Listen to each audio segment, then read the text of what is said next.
हर हर महादेव।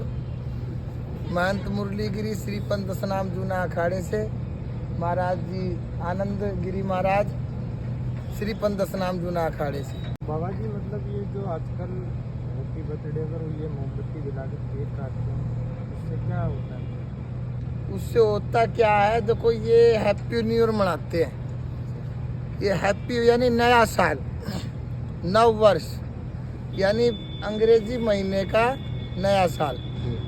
और उसमें क्या होता है कि अब न्यू ईयर, अब ये इसमें कोई ऐसी कोई खास बात तो है नहीं। इंग्लिश महीने का तो ठीक है, वो मानते हैं, लेकिन ये अपना हिंदी तरीके से भारतीय संस्कृति के अनुसार जो ये नहीं है। अपनी भारत संस्कृति के अनुसार जो है चैत्र शुक्ल प्रतिपदा, चैत्र शुक्ल प्रतिपदा से अपना नव वर्ष प्रारंभ होता है, नया साल हमारा। हाँ, ब्रह्मा जी ने सृष्टि की रचना करी। ब्रह्मा जी ने सृष्टि की जब रचना करी, ये सृष्टि रचना प्रारंभ किया चैत्र शुक्ल प्रतिपदा से। और चैत्र शुक्ल प्रतिपदा से माता नवदुर्गा का नवरात्रि भी प्रारंभ होता है, ठीक है।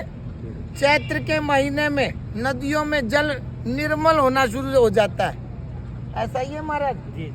अच्छा, चैत्र शुक्ल प्रतिपदा को हवाएं बड़ी सुंदर पवन चलने लगती हैं, वृक्षों में जो है पत्ते आने शुरू हो जाते हैं, देखा होगा आपने जी जी जी। हाँ जी। अच्छा, चैत्र के महीने में जब नीम के पत्ते आते हैं ना, उस समय आप नीम के पत्ते खाओ, फूल खाओ। हाँ, नीम के पत्ते फूल खाओगे तो सारा मतलब पूरा साल आपका काम करेगा वो। फिर आपको कोई दवाई खाने की, कोई बुखार नहीं, कोई कैसी भी हरारत शरीर की नहीं, खत्म सब, रोग खत्म। इसलिए शरीर का भी जो है एक परिवर्तन होता है, चैत्र शुक्ल प्रतिपदा से प्रारंभ काम है। तो चैत्र में बहुत बड़ा गुण है। और दूसरी बात ये है कि चैत्र शुक्ल प्रतिपदा से घर में अनाज भी आना शुरू हो जाता है, मालूम है आपको?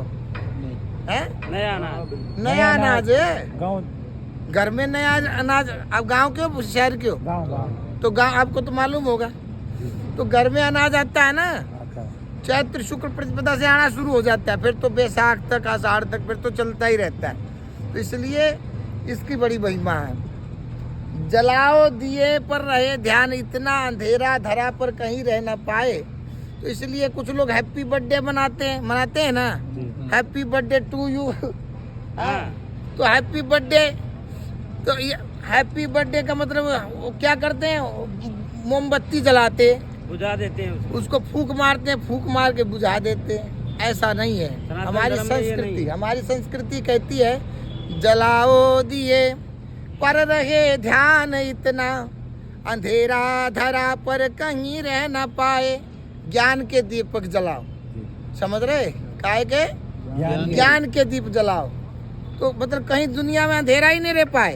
तुम हिंदू लोग ईसाई बने हुए। देसी घी के दीपक जलाओ, हाँ, ये सब नियम है संस्कृत। हमारे तो देसी घी के दीपक जलते ही थे और आज भी हम लोग जलाते हैं। हम लोग नहीं जलाते मोमबत्ती। दिवाली पर भी हम लोग जो ये नहीं जलाते मोमबत्ती, दिए देसी घी के, ऐसा नहीं है। ओम नमो नारायण जी, हर हर महादेव।